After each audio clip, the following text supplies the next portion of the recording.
Selamat pagi Bapak Ibu Saudara kekasih di dalam Kristus. Semoga Bapak Ibu semua pagi hari ini dalam kesehatan. Saudara yang dikasihi Tuhan, apakah saudara pernah mengalami masa atau situasi yang sangat terdesak? Pada waktu saya masih bekerja di Batam, ada satu waktu terjadi perseteruan yang lebih kepada perang suku antara suku Batak dengan suku Aceh pada saat itu. Karena kesalahpahaman, yaitu saling menuduh dan merasa dituduh atas peristiwa pencurian yang terjadi pada malam sebelumnya. Sehingga permusuhan itu menjadi pecah dalam waktu yang sangat singkat.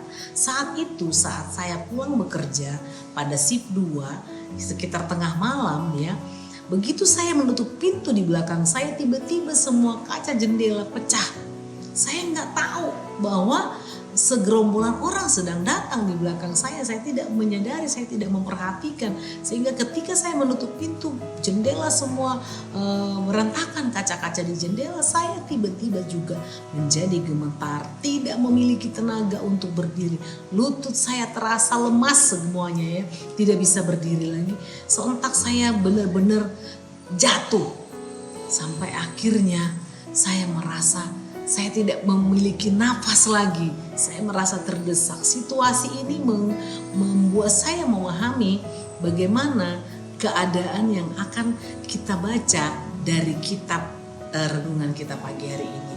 Ya, judul renungan kita pagi hari ini adalah Masih Adakah Jalan, dan kita akan membaca dari kitab Mazmur 69 ayat yang ke-18. Janganlah sembunyikan wajahmu kepada hambamu, sebab aku terdesak, segeralah menjawab aku. Dalam Lembaga Alkitab Indonesia diberi judul yaitu Doa dalam Kesesakan. Dalam perikop ini Daud mengalami kesesakan dalam perjalanan imannya. Ia terdesak dari berbagai keadaan sehingga ia tidak ada jalan keluar lagi baginya. Ada banyak orang yang memusuhi Daud. Namun luar biasa, ketika Daud dalam keadaan kesesakan, ia memohon kepada Allah untuk mendapatkan pertolongan. Memohon kepada Allah untuk melepaskannya dari semua kesesakan yang dialaminya.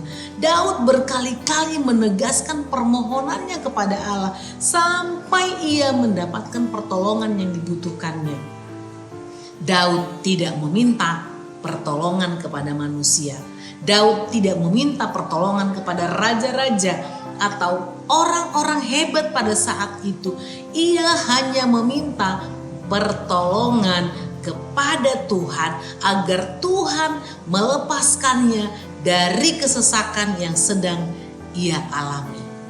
Demikian dengan kita Bapak Ibu Saudara yang dikasihi Tuhan. Kesesakan apapun yang kita hadapi saat ini, berserulah kepada Tuhan sampai ia meluputkan dari kesesakan itu. Berseru sampai ia menjawab dan menolong. Berserulah sampai Tuhan memberikan jalan keluar atas persoalan yang kita hadapi. Sebab pada Tuhan selalu ada jawaban atas segala kesesakan kita.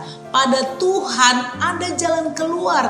Tuhan sanggup membuat jalan dalam kebuntuan. Karena itu berserulah kepadanya dengan percaya. Ini kiranya menjadi perenungan kita pada pagi hari ini. Berserulah dalam kesesakan kita kepada Tuhan dengan sungguh-sungguh percaya bahwa pada Tuhan ada jalan keluar meskipun di jalan yang buntu. Mari kita berdoa. Bapa, saat ini kami sedang ada di dalam kesesakan.